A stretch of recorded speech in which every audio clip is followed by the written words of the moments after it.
Tes.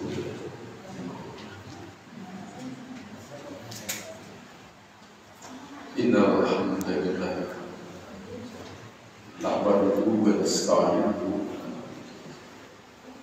may yahdihillahu fala mudilla lahu wa may yudlilhu fala hadiya lahu wa asyhadu an la ilaha illallah wahdahu la syarika lahu wa anna Muhammadan abduhu wa rasuluhu amma ba'du.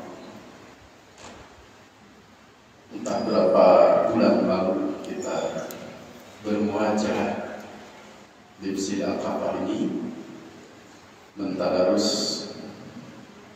buku Al-Hidayah fi masail fiqhiyatin muta'amadidah, yang saat ini penyusunnya telah mendahului kita, Ustaz Kiai Haji Aceh Zakaria Allah Diatar. Karena saking sudah lamanya dan saya suzon, mungkin Bapak Ibu sudah lupa sampai mana. Jadi bukan suzon, buah-buah hilang. Ternyata tidak meleset. Kalau tidak salah baru dua nomor kalau tidak salah. Baru dua. Dan sekarang yang ketiga pada judul Al-Amru Bitamassuki bil Qur'ani was Sunnati, perintah. Jadi bukan pilihan lagi, mau ini atau tidak, bukan itu, tapi ini perintah untuk berpegang teguh, memahami, mengamalkan, dan mengajarkan Al-Quran dan Sunnah. Yang ketiga, pada judul ini Al-Ustaz Kiai Haji Aceh Zakaria mentasdir surat Al-Imran ayat 31 yang berbunyi A'udzu billahi minasyaitonir rajim. Qul, huruf qaf ya. Kadang-kadang kita tertukar dengan kam. Qul, kalau pakai kaf artinya jadi makanlah. Qul a'udzu birabbil falaq, jadi qul makanlah. Coba kalau kita baca, kalau kita dengar orang lain kata dibacanya jadi ta. Qul huwallahu ahad, bukan katakanlah berarti, tapi makanlah. Mungkin sering kesadar, termasuk saya sendiri. Qul pakai kok. Qul katakanlah, in kuntum tuhibbunallaha, bila keadaan kamu mencintai Allah, bila mencintai Allah, fattabi'uni, maka ikutilah aku. Katakanlah kepada Rasul, Allah menyuruh kepada Muhammad SAW untuk mengumumkan. Nomor 3. Saya bawa Arabnya, Bu. Halaman 9 nomor 3. Berat saya, Pak. Ada nomor 3. Halaman berapa, Pak? Halaman 3 yang halaman 3. Halaman 3. Halaman 9 nomor 3. Nomor 3.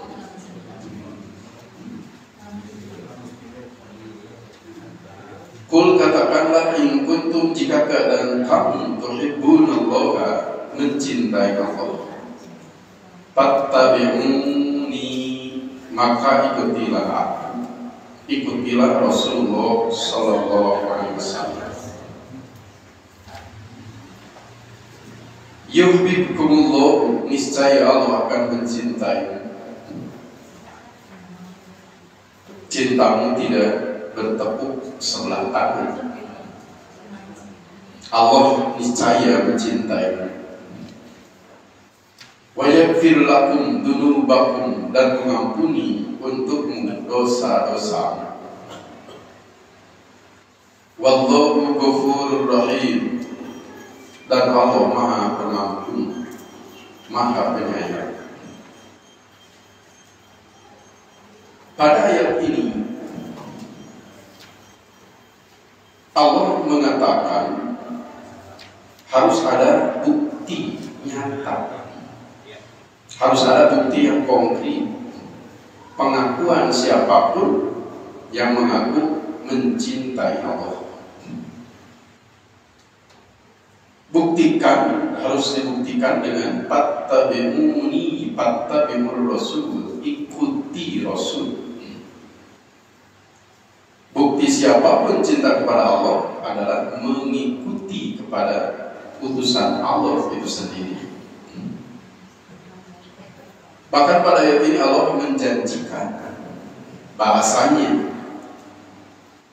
Pertama, yuhibbukumullah, niscaya Allah mencintaimu. Kedua, wa yaghfir lakum dzunubakum, dengan mengampuni bagimu dosa-dosamu. Padahal yang dilakukan satu, yaitu mengikuti kepada Rasulullah SAW. Tetapi Allah membalas dua. Allah mencintai, dosa diampuni. Seperti itulah Allah. Ayat ini pun mengajarkan kita akidah, terutama tentang ma'rifatul Rabbih. Semakin kenal kepada Allah. Jantan Allah memberikan kita melakukan satu, tapi Allah membalas dengan dua. Oleh karena itu, salah satu di antara Asmaul Husna Allah adalah Asy-Syakir atau Asy-Syakur. Allah itu Asy-Syakir atau Asy-Syakur.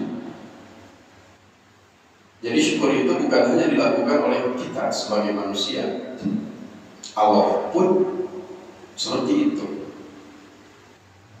Dalam Quran pernah menemukan ayat A'udzubillahi minasyaitonir rajim, ma yaf'alullahu bi'adabikum in syakartum wa amantum wa kana Allahu syakiran alima. Pada ayat ini disebutkan Allah itu syakir dan alim. Syakir, alim, dua nama dan dua sifat Allah dikenalkan. Apa itu syakir? Syakir itu ar-ridho bil yasir min amalil makhluk, menerima walau sedikit dari amal makhluk. Wa yudha'ifus sawab, bahkan melipat gandakan pahala atas amal yang sedikit. Walaupun kita beramal maaf sedikit, Allah akan membalas tidak sedikit. Pada satu ayat, misqala dzarrah khairan, kebaikan yang dilakukan hanya seberat zarrah, sebesar darah. Darah itu apa ya? Biji sawi, atom katanya. Pokoknya yang terkecil. Ukuran yang terkecil dari suatu itu misqala dzarrah. Bagaimana Allah menanggapinya, menyikapinya? Ya roh, dia akan melihat balasannya. Sakitu sekedik amal jalmi ku Allah diterima. Coba kalau kita ada orang berbuat baik kepada kita sedikit, hanya memberi garam. Kalau kita punya anak yang satu dekat rumahnya dengan rumah kita, yang satu jauh. Kalau yang jauh biasanya mengirim kepada kita langsung sekaligus 1 juta. Tapi yang dekat tidak 1 juta, tapi garam. Tiap hari garam saketul kuya. Mama tegar kuya diberilah sedikit. Kalau Allah, walaupun kebaikan kita sedikit, amal kita sedikit, Allah terima. Bahkan terhadap amal sedikit itu melipat gandakan. Itulah makna dari syakir atau syakur. Seperti dalam ayat ini, yang kita lakukan satu, mengikuti Rasul, tapi balasan dari Allah 2. Yuhibbukumullah, niscaya Allah mencintaimu. Nah, ini mahal. Kalau Allah cinta kepada kita, beruntung rugi kita. Kira-kira apa tanda-tanda seseorang dicintai Allah? Ada tidak dalam Quran dan Sunnah tanda-tanda orang dicintai Allah? Pernah menemukan Bapak Ibu? Apakah ayat Quran atau hadis Nabi Sallallahu Alaihi Wasallam yang menyebutkan tanda-tanda seseorang dicintai Allah? Kantos menemukan? Pernah Pak menemukan? Ada dalam hadis Bukhari. Dalam Sahih Bukhari ada satu judul Kitabur Riqaq, hadis-hadis yang isinya riqaq. Riqaq itu dari riqqatul qalbi, kelembutan hati. Hati itu jadi lunak, jadi lembut. Bahasa Jawa Baratnya, bahasa Bandungnya, bahasa Cangkuang, matap ngaleketai hati. Ngaleketai, tahu bu ngaleketai? Apa ngaleketai? Ngaleketai apa? Lulus. Jadi hadis-hadis ini membuat hati kita ngaleketai, lulus, tidak takabur, tidak merasa gagah, tapi merunduk. Diberi judulnya Riqaq. Ada satu bab di kitab Riqaq dalam Sahih Bukhari, bab tentang tawadu, tentang rendah hati. Hadisnya panjang. Panjang itu menurut kita, menurut Imam Bukhari pendek. Sahur Quran panjang. Fa'idha ahbabtuhu kuntu sam'ahu alladhi yasma'u bi wa basarahu alladhi yubsiru bi wa yadahu allati yabtishu biha wa rijlahu allati yamshi biha. Di antaranya 4 di antaranya. Kata Allah, bila aku sudah mencintai seseorang, pertama dipelihara pendengarannya. Pendengarannya dijaga. Dijaga bagaimana kira-kira? Tidak digunakan mendengar yang jelek, yang tidak bermanfaat, tapi hanya yang diridhoi dan dicintai Allah. Wa basarahu alladhi yubsiru bi. Allah juga memelihara penglihatannya. Penglihatannya dipelihara oleh Allah. Tidak sembarangan dilihat, kecuali yang diridhoi dan dicintai Allah. Wa yadahu allati yabtishu biha. Dipelihara tangannya. Tangan dipelihara, tidak asal ambil, tidak asal sentuh kecuali yang Allah ridhoi. Warijlahul lati yamshi biha, dan Allah memelihara kakinya, tidak asal berjalan, tidak asal menendang, tetapi yang Allah ridhoi. Ini disinyalir ciri-ciri seseorang dicintai Allah. Kira-kira kita termasuk tidak? Kira-kira insya Allah ya aman saja. Dalam prosesnya OTW wa yaghfir lakum dzunubakum, ini yang kedua, dan Allah mengampuni dosa-dosa. Mengampuni dosa mahal juga, dosa sampai diampuni. Tetapi dalam hal ini yang kita garis bawahi adalah fattabi'uni, ikutilah aku, ikutilah Rasul. Ketika para sahabat masih hidup, Rasul masih hidup, mengikuti Rasul itu langsung kepada orangnya, langsung haji lisna. Kenapa? Karena Rasul ada di hadapan mereka.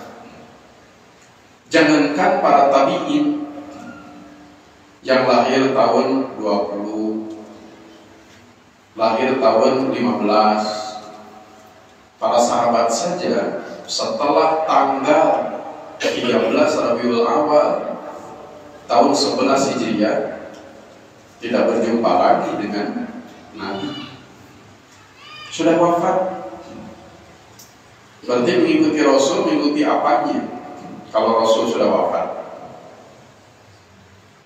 mengikuti sunnahnya. Bagaimana kalau kita mengikuti Rasul, mengikuti apanya? Apalagi kita sunnahnya. Para sahabat pun setelah Rasul wafat, ya sunnahnya. Para tabi'in, atau tabi'in, dan seterusnya. Jadi ayat ini menyuruh untuk mengikuti sunnah. Seperti itu juga nomor 4. Wama, dan apapun atakumur rasulu, yang Rasul datang membawanya kepadamu, fakhudhuhu, maka ambillah oleh kamu hal itu. Wa ma nahakum anhu, dan apapun yang Rasul larang kamu melakukannya, pantahu, maka berhentilah kamu. Apa yang Rasul datangkan ambil, apa yang Rasul larang berhenti. Ayat ini pun sama, berpegang teguh kepada sunnah selain kepada Al-Quran. Wattaqullaha, dan bertakwalah kepada Allah. Innallaha syadidul iqabi, sesungguhnya Allah keras siksaannya, berat siksaannya. Sengaja Allah mengumumkan siksaannya berat. Supaya apa kira-kira? Allah memberitahu, Allah memberi bocoran, siksaannya berat. Membuat hati kita bagaimana? Takut. Supaya seimbang antara berharap dengan takut. Kalau teh kada sieun, tapi kada berharap. Kita kepada Allah itu harus harap atau harus takut? Dua-duanya. Sholat barusan kita ingin diterima atau takut tidak diterima?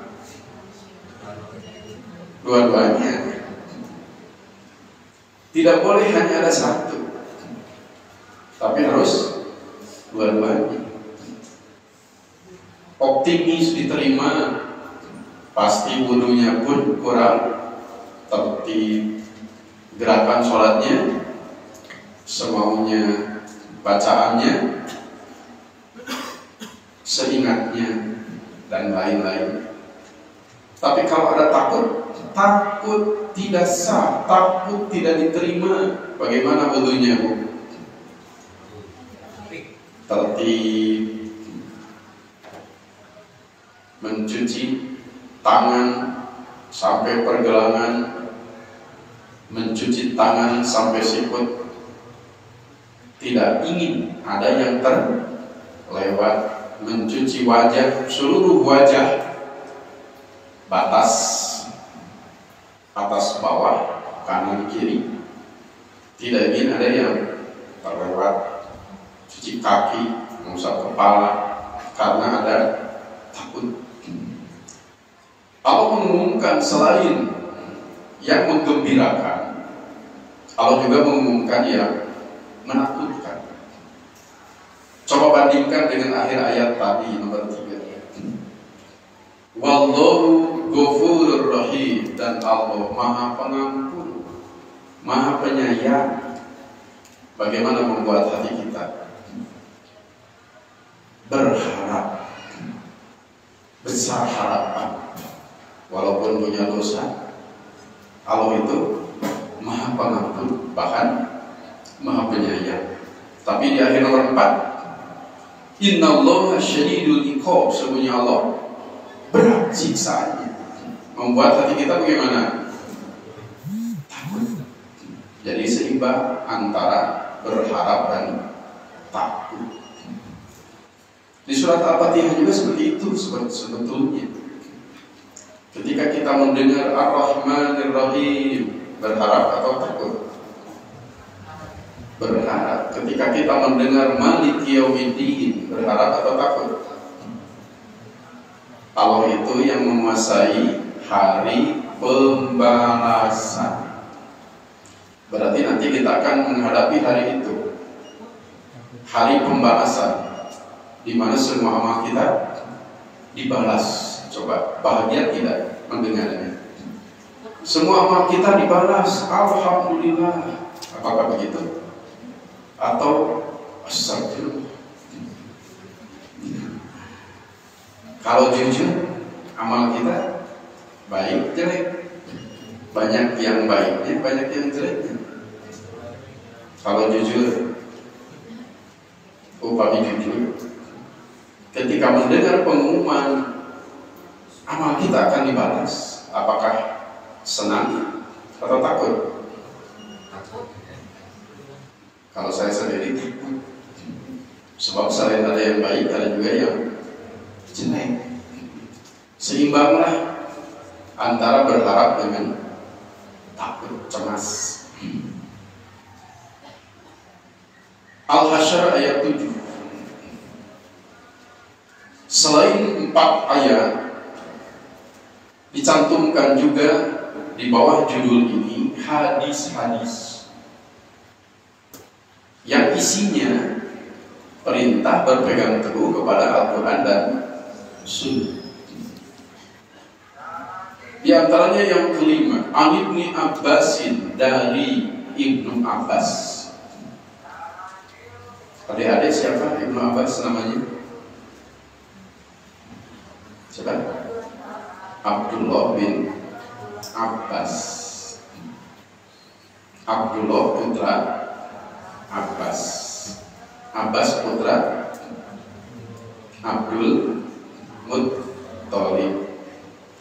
Abdul Muttalib siapanya Nabi sallallahu alaihi wasallam, kakek Nabi. Berarti Abdullah bin Abbas dengan Nabi sekakek dari Abdul Muttalib. Ketika Ibnu Abbas wafat, orang-orang berkata, telah wafat Robbani umat ini. Jadi dijuluki Robbani umat ini. Kalau kita mendengar Robbani sekarang, apa yang ada di benak? Sudah susah berarti. Robani, kudu baju apa lagi itu?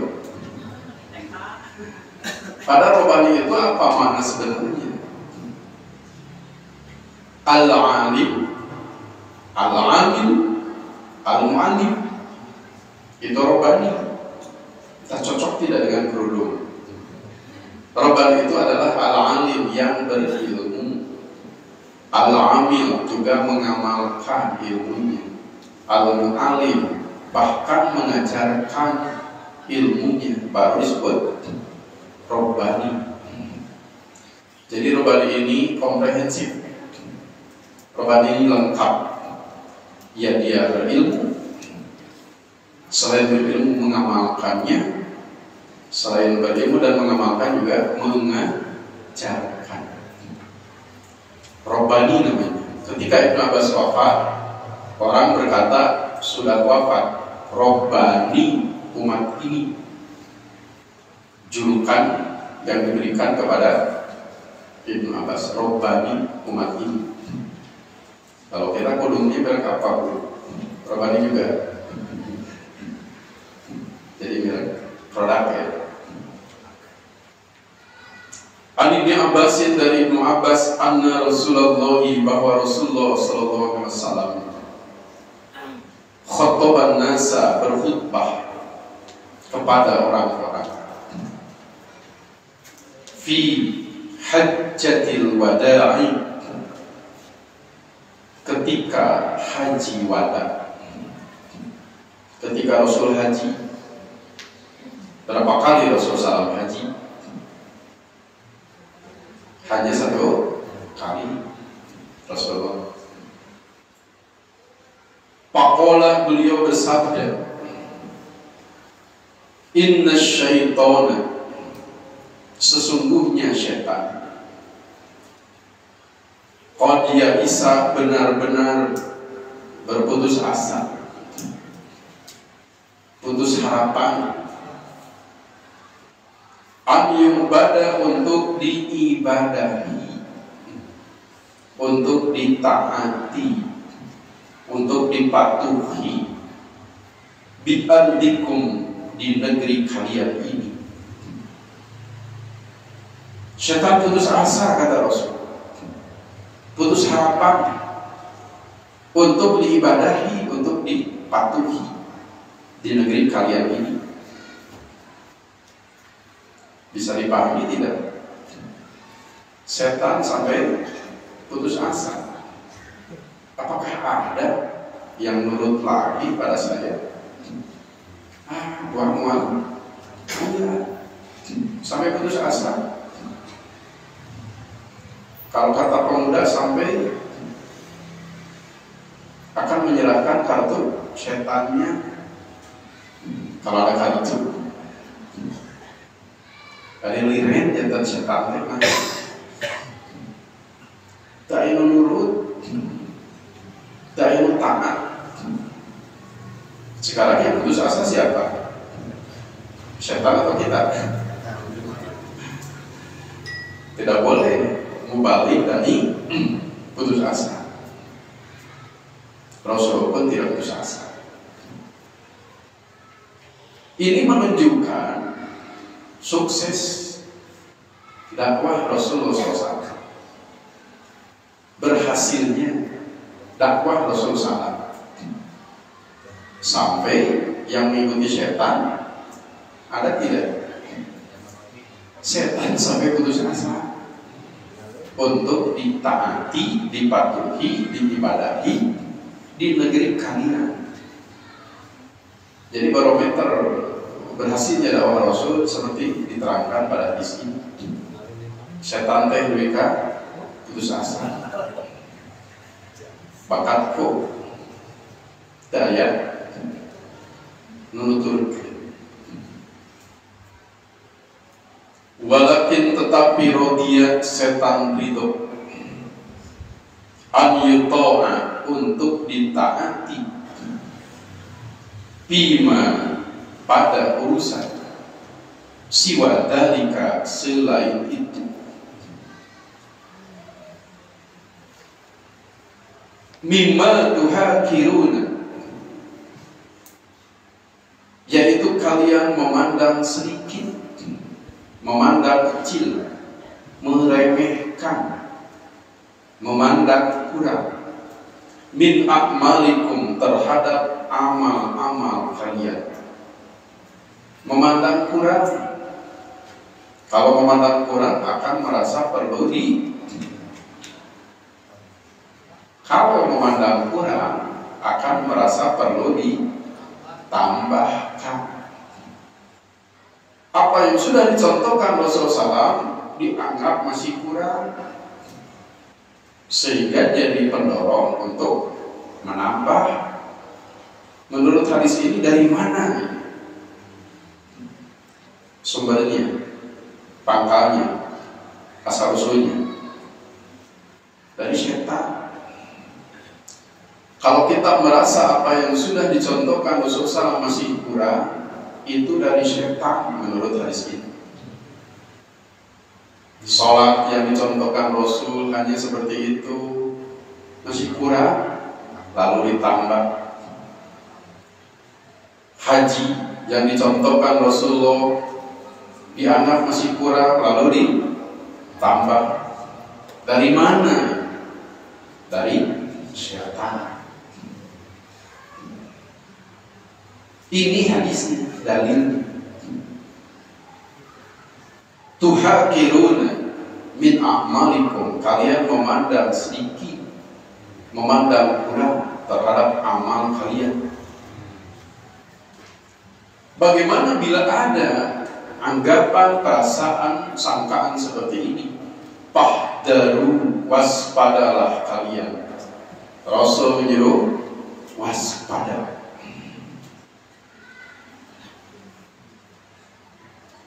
Ini sungguhnya aku qad taraktu, benar-benar telah meninggalkan bikum, pada kalian, ma, sesuatu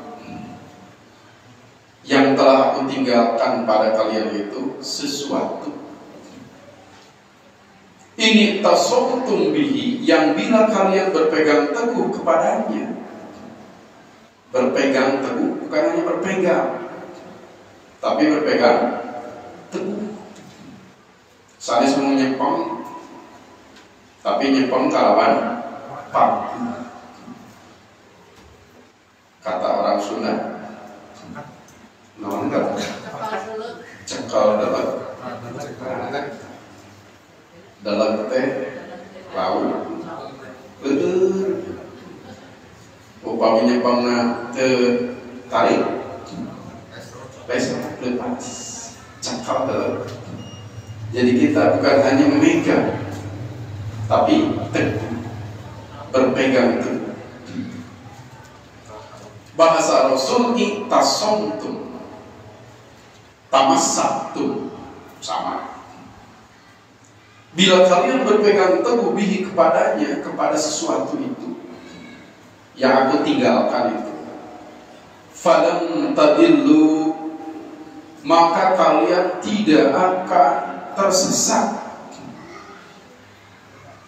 Tidak akan tersesat berarti selalu ada pada petunjuk. Selalu ada pada petunjuk. Kapan, berapa lama tidak akan tersesatnya? Abadan, selamanya. Selamanya. Berapa bulan selamanya? Selamanya. Berapa tahun selamanya? Selamanya. Tidak terbatas waktu, bahkan tempat. Tapi syaratnya bila berpegangnya teguh. Apa yang dimaksud sesuatu tersebut? Kitab Allahi, kitab Allah, Al-Quran. Ini yang pertama.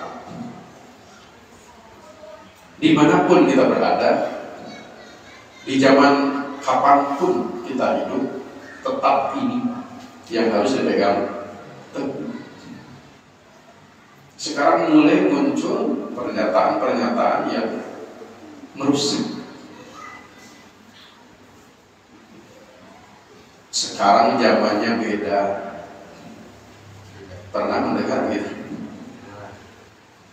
Sekarang kita ada di negara apa? Indonesia, bukan Saudi. Apa maksudnya? Sekarang zaman beda, negaranya beda, berarti harus berpegang kepada apa kalau beda? Berpegang kepada apa? Bahaya pernyataan ini. Karena Al-Quran itu solihun likulli zaman wassolihun likulli makan wassolihun likulli insan. Al-Quran itu cocok, relevan untuk setiap zaman. Setiap zaman, zaman kapanpun cocok Quran itu. Wassolihun likulli makan, dan cocok relevan untuk setiap tempat. Mau Saudi, mau Indonesia, mau manapun cocok Quran. Bahkan wassolihun likulli insan, cocok untuk setiap orang. Setiap orang cocok. Itu yang harus dipegang teguh oleh kita. Bukan seperti tadi. Sekarang beda. Sekarang kita hidup di sini. Berarti yang harus dipegang teguh apa?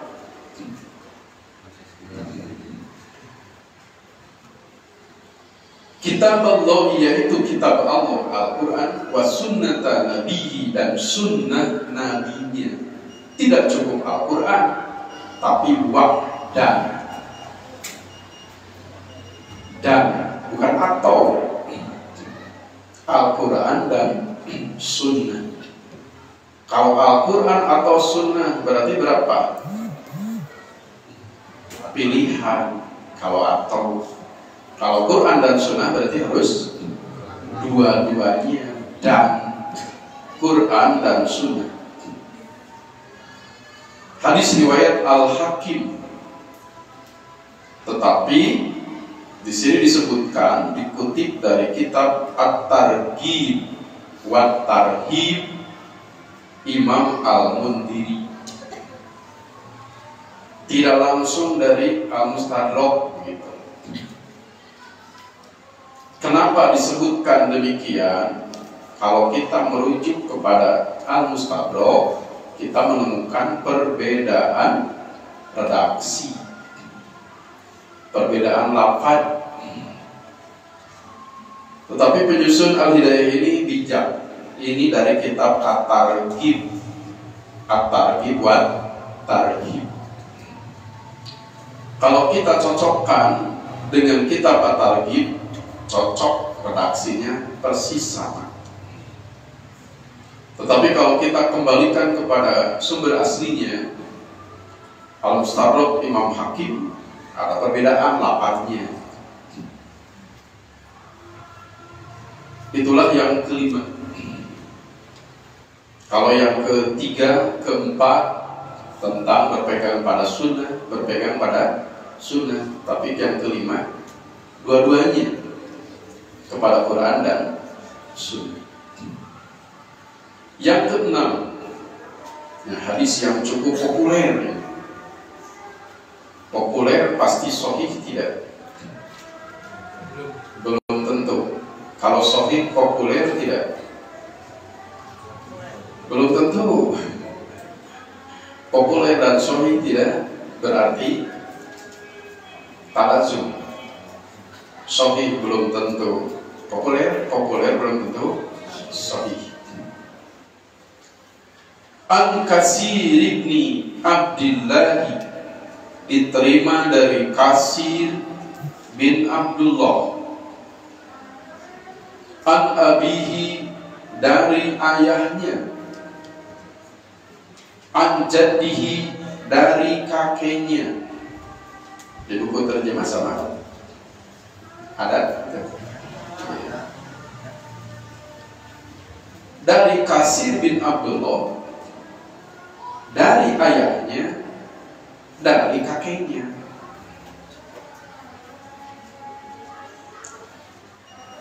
Berarti berapa turunan? Kasir dari ayahnya, ayahnya dari kakeknya. Berapa turunan? 2, 3. Sampai kakek 3. Ini disebut lataiful isnad, sanad hadis yang indah. Kenapa indah? Karena yang menyampaikan hadis ini siapa saja tadi? Kasir dari ayahnya, dari kakeknya.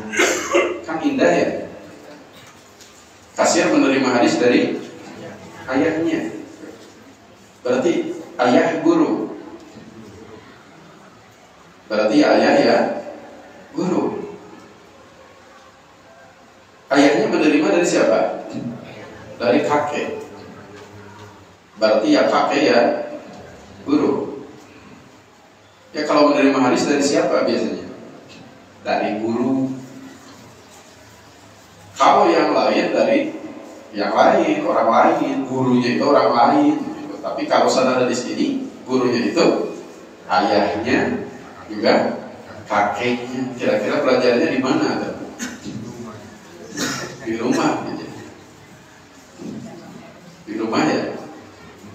Ya bapak ya guru. Ya kakek ya guru. Kalau belum membayar SPP, panggil orang tua kamu. Datanglah orang tuanya siapa? Ya dia sendiri. Pan guru nate, ramana teh, guruna, indah gitu.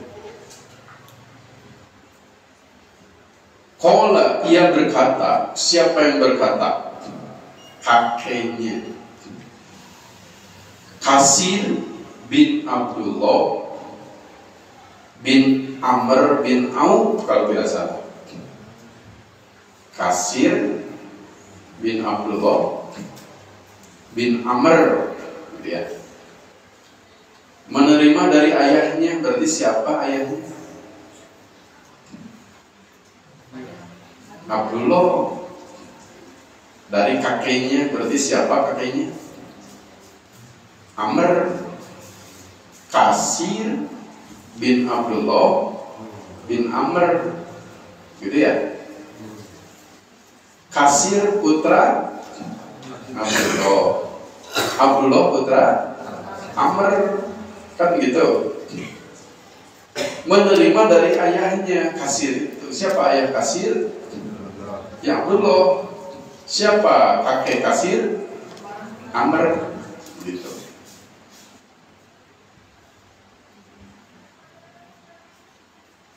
Ini doib sebetulnya, tapi doib terkenal tenar.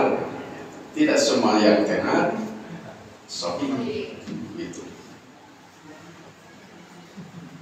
Ibnu Hibban berkata, Kasir menerima dari ayahnya, dari kakeknya catatan palsu. Persis hadis ini. Kasir dari ayahnya, dari kakeknya. Kita lanjutkan dulu. Kata kakeknya, siapa tadi kakeknya? Amr bin Auf. Qala Rasulullah, bersabda Rasulullah sallallahu alaihi wasallam,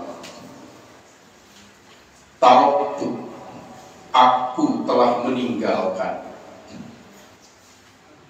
bikum, pada kamu, amroini, 2 perkara. Tidak banyak yang ditinggalkan, 2 perkara. Lam tadillu, kalian tidak akan sesat.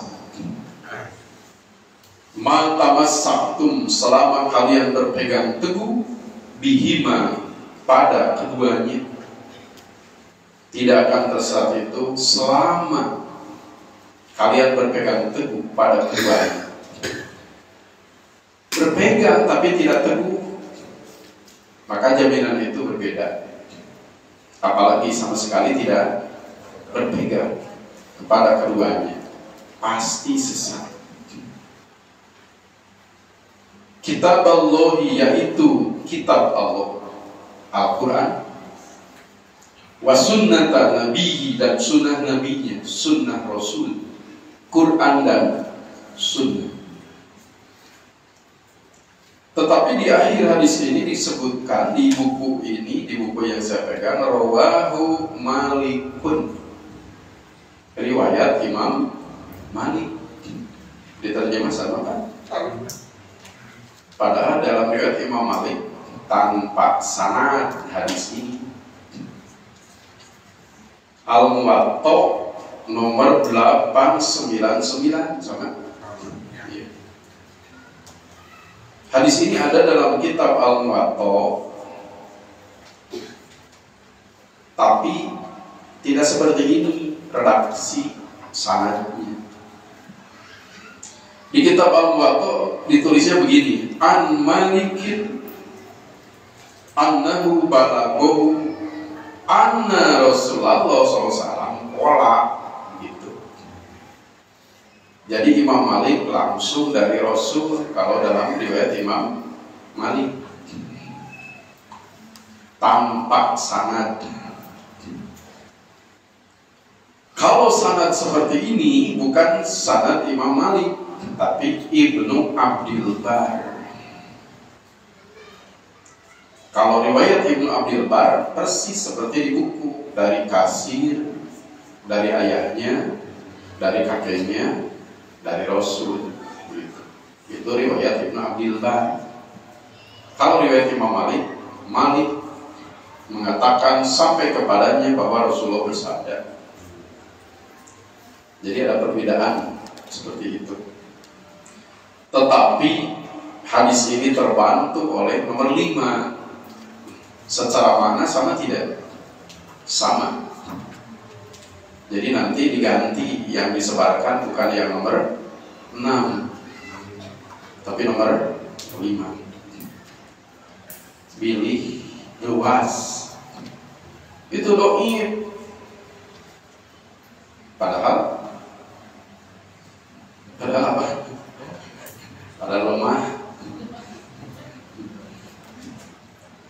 Daripada diberitahu orang lain, lebih baik kita tahu sendiri. Baik riwayat Imam Malik tanpa sanad, Imam Malik itu, Imam Malik menerima dari Rasulullah, kan tidak sejaman. Harus ada berapa orang yang menjadi perantara? Paling tidak 2 atau 3 orang. Biasanya 2. Kalau Imam Malik dari Rasul biasanya ada Nafi, lalu Ibnu Umar, baru Rasul. Berarti ada berapa? 2 rawi. Sementara hadis ini Imam Malik langsung dari Rasul. Disebutnya hadis mu'dhal, tidak bersambung, 2 rawi berturut-turut. Kalau sanad Imam Malik. Kalau sanad Ibnu Abdil Bar seperti ini, dari Kasir bin Abdullah bin Amr bin Auf, dari ayahnya, dari kakeknya. Tapi catatan para ulama semuanya negatif terhadap rawi ini. Seperti tadi kata Ibnu Hibban, Kasir meriwayatkan dari ayahnya, dari kakeknya, catatan maudhu, catatan palsu. Abu Dawud mengatakan kana ahadal kadzabin.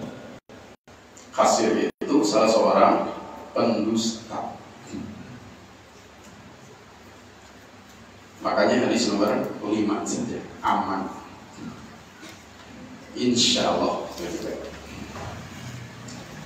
Tetapi tadi disampaikan isinya sama, tidak menafikan adanya perintah berpegang teguh kepada Quran dan Sunnah. Dalam hal apa berpegang teguh pada Quran Sunnah? dalam hal ibadah saja. Kalau Quran Sunnah isinya apa saja? Quran Sunnah isinya tentang apa saja? Hanya ibadah? Tidak. Semua urusan disinggung oleh Quran Sunnah, baik tersurat maupun tersirat. Berarti bukan hanya untuk urusan ibadah, semua urusan harus berpegang teguh pada Quran dan Sunnah. Dalilnya juga menghendaki demikian. Berpegang teguh itu dalam ibadah tidak ada kata itu. Berarti umum dan mutlak dalam segala hal. Tetapi dengan mantuk tersurat, juga dengan mafhum tersirat. Makanya tadabbur itu kuncinya. Didalami, digali, didalami, diteleman seorang Sunda. Kalau ada sungai, apalagi laut, diteleman apa yang kita lihat, yang kita dapatkan di laut. Segala air. Tapi kalau hanya lihat di permukaan, paling ada kapal. Jauh sekali antara yang mendalami dengan tidak. Bisa jadi kita menganggap Quran Sunnah tidak ada apa-apanya karena tidak mendalami, hanya lihat di permukaan, hanya terjemahnya atau hanya lafaz ayatnya, lafaz hadisnya.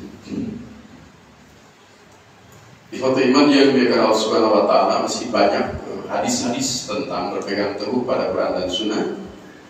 Mungkin untuk saat ini kita cukupkan dulu, sudah lewat isya.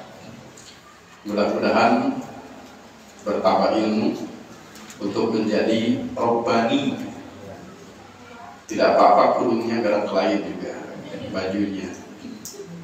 Robbani arti sebenarnya yang berilmu, mengamalkan ilmu dan mengajarkan. Al-alim, al-amil, al-mu'allim. Aqulu qouli hadza wa astaghfirullaha li wa lakum. Wassalamualaikum warahmatullahi wabarakatuh.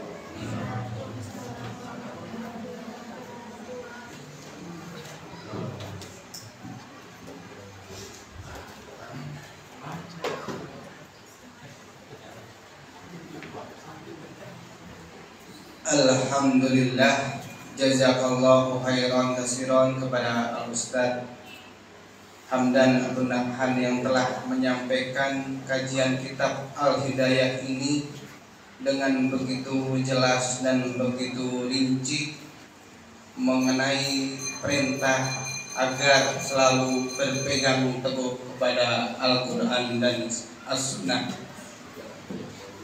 Mudah-mudahan kita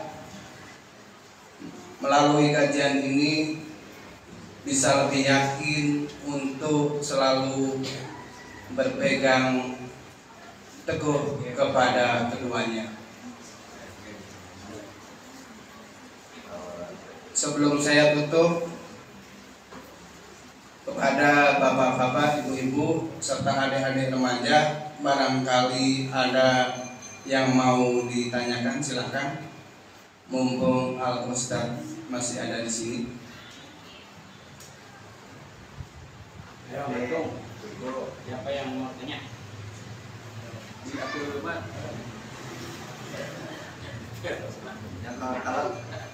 Abah mau nanya, Abah? Kelihatannya tidak ada. Saya tutup saja. Aku qauli hadza wa astaghfirullah li wa lakum. Rabbana atina fid dunya hasanah wa fil akhirati hasanah wa qina adzabannar.